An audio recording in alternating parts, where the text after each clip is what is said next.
नमस्कार, मैं हूं मनोज श्रीवास्तव और ख़ास कार्यक्रम लेकर हाजिर हूं। बच्चों के भविष्य की बात हम कर रहे हैं। सही इन्वेस्ट तो फ्यूचर बेस्ट, और फ्यूचर हमारे बच्चों का। देखिए, जीवन के अगर आप मोटे मोटे मकसद खोजेंगे तो उसमें एक सबसे बड़ा मकसद आप पाएंगे, वो है बच्चा।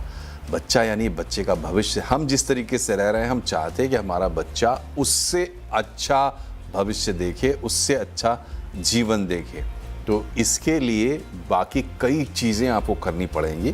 पैसा सब कुछ नहीं होता है, ये सब लोग जानते हैं, लेकिन जो बाकी चीज़ें हैं वो करनी है अगर आपको, तो उसमें सबसे ज़्यादा मदद अगर कोई चीज़ कर सकती है तो वो है पैसा। तो इसलिए बच्चों के भविष्य को देखते हुए आप कैसे बचत करें और उस बचत को कैसे निवेश करें, कहाँ निवेश करें, इसी पर आज हम चर्चा करेंगे। एक एक्सपर्ट हैं हमारे साथ इस पूरे मामले को समझाने के लिए। पीवी इन्वेस्टमेंट्स की सर्टिफाइड फाइनेंशियल प्लानर हैं पूजा भिंडे जी। पूजा जी, आपका बहुत बहुत स्वागत है। बहुत ही हमने प्यारा लेकिन बहुत ही इम्पॉर्टेंट टॉपिक रखा है। बच्चों की जब बात आती है तो सबसे पहले हम सोचते हैं कि भाई बच्चे हेल्दी हों, फिर हम सोचते हैं कि अच्छा पढ़ें, फिर हम सोचते हैं उनका करियर अच्छा हो, और फिर हम सोचते हैं कि उनकी शादी ब्याह उनका जो है वो हो जाए। यहाँ तक एक भारतीय पेरेंट की नज़र जाती है। तो आप ये बताइए कि बच्चे की फाइनेंशियल प्लानिंग जब वो छोटा है, पैदा हुआ, कब से करनी चाहिए, किस तरीके से करनी चाहिए, और बेसिक फंडामेंटल्स उसके क्या होने चाहिए आपके हिसाब से? जी बिल्कुल, thank you so much Manoj ji. And बहुत ही अच्छी बात है जब आप कह रहे थे कि बच्चे जो हैं वो एक्चुअली हमारा भी फ्यूचर है, हमारे देश का फ्यूचर है। और जब आज हम उनकी बात कर रहे हैं, हम एक्चुअली अपने देश के फ्यूचर की बात कर रहे हैं मेरे हिसाब से। एंड आजकल के बच्चों में और पहले के बच्चों में मैं समझती हूँ बहुत ज़्यादा फ़र्क है मनोज जी। चाहे आप उनके हैबिट्स को देख लें, चाहे आप उनकी सोच को देख लें, या चाहे आप उनकी पिकअप कैपेसिटी को देख लें। मीनिंग आजकल के जो बच्चे हैं, जो हम एक्चुअली जो जेन ज़ीज़ भी कहते हैं, वो इतने फास्ट हैं, इतने मतलब अवेयर हैं। आई थिंक कहीं न कहीं सोशल मीडिया की वजह से इन्हें सब कुछ पता है, या इन्हें सब कुछ जानने की बहुत ज़्यादा क्यूरियोसिटी है। लेकिन फाइनेंस जो है ना, मेरे हिसाब से अब धीरे-धीरे बच्चों को भी समझाने की ज़रूरत नहीं पड़ेगी हमें कि आपको इन्वेस्टमेंट करना पड़ेगा, या म्यूचुअल फंड क्या है, या एसआईपी क्या है। मेरे हिसाब से हर घर बच्चा ये सारे शब्दों के बारे में ऑलरेडी सुन रहा होगा। सो सबसे पहले हम उसको स्टेप बाय स्टेप थोड़ा शुरुआत में मैं ऐसे कहना चाहूँगी कि सबसे पहले शुरुआत ना मनोज जी घर से होती है। घर से मतलब आपके माँ-बाप से, आपके फैमिली बिहेवियर से, मनी बिहेवियर से मैं कहूँगी। क्या होता है, जो माँ-बाप हैं वो इतने बिज़ी हैं अपनी लाइफ में, अपने कामकाज में, कि बच्चों के साथ उन्हें समय बहुत कम मिलता है।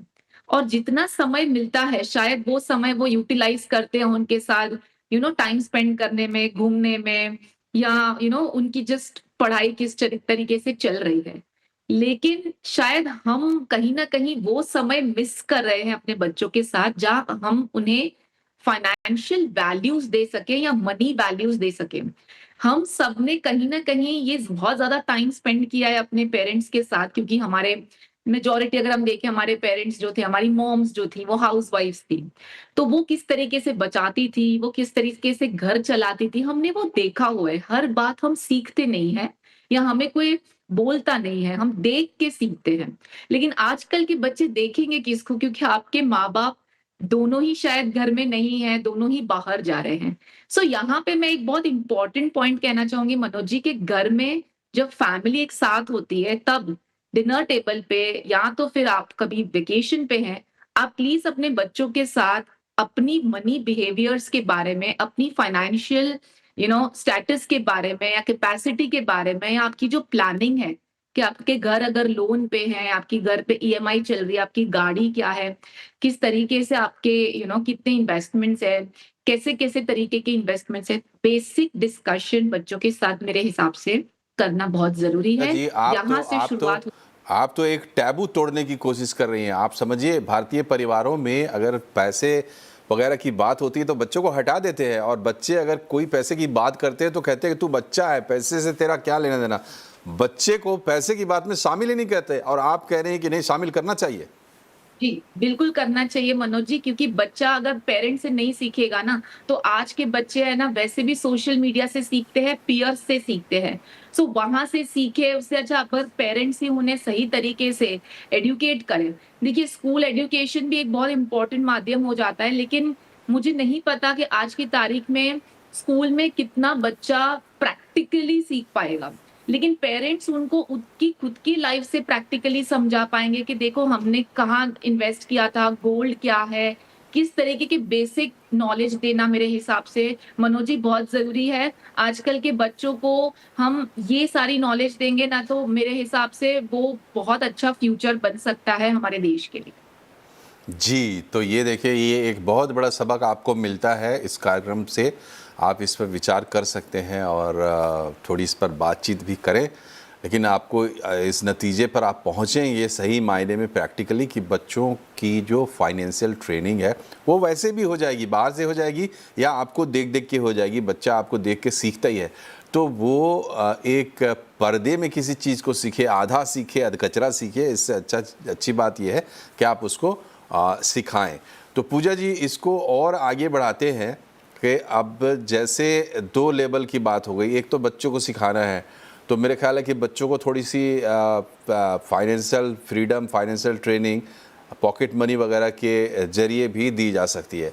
लेकिन दूसरी तरफ हमें भी उनके लिए कुछ सेविंग्स स्टार्ट करनी है क्योंकि एक लंबे समय तक तो पूरी ज़िम्मेदारी हमारे ऊपर है। तो इसको कैसे करेंगे? देखिए मनोज जी बहुत इम्पोर्टेंट है। काफ़ी लोगों ने शायद ट्रेन मिस कर दी है। मैं ये इसलिए कह रही हूँ क्योंकि काफ़ी लोगों के बच्चे ऑलरेडी 10-12 साल की रेंज में होंगे और उनको लगता है कि एजुकेशन बस अभी 18 साल का बच्चा होगा, हायर एजुकेशन की तैयारी करनी है तो 5-6 साल दूर है। तो उस वजह से उनको इन्वेस्टमेंट अगर अभी करने की शुरुआत कर रहे हैं तो उनको इन्वेस्टमेंट अमाउंट बहुत ज़्यादा इन्वेस्ट करना पड़ेगा। क्योंकि थोड़ी रियलिटी में हम आते हैं ना मनोज जी, तब पता चलता है कि आज की तारीख में आप कोई भी कोर्स उठा लें, हायर एजुकेशन की बात कर रही हूँ मैं, मेडिसिन उठा लें, इंजीनियरिंग उठा लें या तो फिर एमबीए उठा लें। एमबीए भी अच्छी कॉलेज से पढ़ना है, सीएफए करना है। इन सब की फीस की जो जो लिमिट है ना वो एक्चुअली कोई लिमिट ही नहीं है, क्योंकि आपको बेस्ट कॉलेजेस से करना है। तो मिनिमम मेरे हिसाब से इंडिया में अगर हम देखें, अगर बेस्ट कॉलेजेस में भी करना है तो आज की तारीख में 10-20 लाख तो मिनिमम बजट है एक 2 साल के एजुकेशन के लिए। अगर बच्चा उसमें भी अब्रॉड जाने की प्लानिंग करना चाहता है या पेरेंट्स प्लानिंग करना चाहते हैं तो ये तो कहाँ 50 लाख के ऊपर जाएगा, जिसमें अकोमोडेशन और सब कुछ आएगा। तो अगर आपके पास 5 या 7 साल है तो आपको डेफिनेटली इन्वेस्टमेंट बहुत ज़्यादा बढ़ाना पड़ेगा। लेकिन अगर आपके पास लंबा समय है, तो ये बहुत अच्छी प्लानिंग हो सकती है। हम थोड़े एग्ज़ाम्पल्स दिखा रहे हैं जिसमें हम बता सकते हैं दर्शकों को कि अगर आपने 10,000 से शुरुआत करी है या 15,000 से शुरुआत करी और आपके पास 15 साल है, 20 साल है, 25 साल है, तो कितने समय में हम कितना अमाउंट जुटा लेंगे।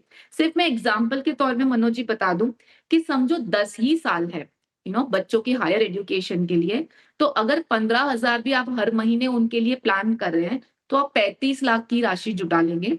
लेकिन यही अगर आपके पास 20 साल है, डबल, और वही 15,000 की अगर आप हर महीने उनके लिए एक एसआईपी के फॉर्म में निवेश कर रहे हैं, तो आप 1.5 करोड़ की राशि जुटा लेंगे। सो हम देख सकते हैं कि 10 ही साल में कितना फ़र्क हो जाता है एक कॉर्पस जुटाने में।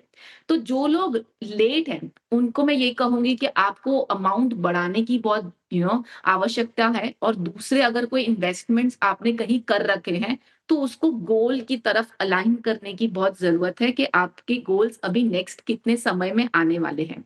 दूसरा, जैसे आपने कहा मनोज जी, बचपन से ये बहुत अच्छी एक आदत होनी चाहिए। जो न्यू बॉर्न बेबी है या आपके बच्चे छोटे हैं, या आप प्लानिंग भी क्यों नहीं कर रहे हैं कि मुझे 1-2 साल में प्लान करना है बच्चा।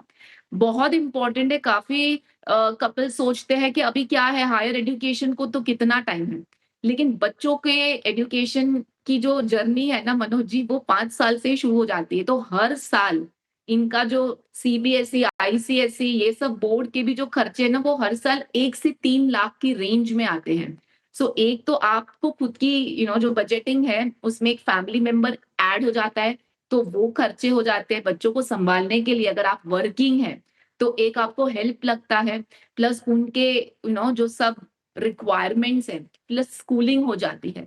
सो एक छोटा-सा एग्ज़ाम्पल दे दूँ ना मनोज जी इसमें, अगर 13,000 की एसआईपी करेंगे, जब बच्चा बॉर्न होता है, न्यू बॉर्न है, तो 18 साल में वो बच्चा 1 करोड़ की राशि जुटा लेगा। मतलब हम जो 1 करोड़ का इतना हमारा एक माइलस्टोन अमाउंट होता है, तो बच्चा भी आपका 1 करोड़ बन सकता है जब वो 18 साल का होगा, उसके अकाउंट में 1 करोड़ आपको दिखेंगे। अगर आपने शुरुआती तौर पे जब वो बॉर्न हो रहे हैं, उसी टाइम से अगर आपने 13,000 की एसआईपी से शुरुआत कर ली, और अगर आप कम एसआईपी अमाउंट से शुरुआत कर सकते हैं, समझो 7,000 के आसपास, तो आप हर साल स्टेप अप भी करेंगे ना 10% से, तो भी आराम से ये राशि जुटा लेंगे, अगर हम मिनिमम असम्पशन 12% के हिसाब से लेके चले तो। तो मनोज जी, ये जानना बहुत ज़रूरी है लोगों को कि बच्चा छोटा होता है, तो छोटे से बड़ा होते-होते जब 18 साल का होता है ना, उसके बाद वो पढ़ने के, काम करने के काबिल बनता है। वैसे ही साथ में बच्चे के बॉर्न होते-होते आप एक एसआईपी को एक बच्चे के जैसे ही रखें उनके लिए, कि वो भी बड़ा होते-होते 18 साल की एज में या 18 साल के टेन्योर पे आपको 1 करोड़ का एक कॉर्पस बना के दे सकता है।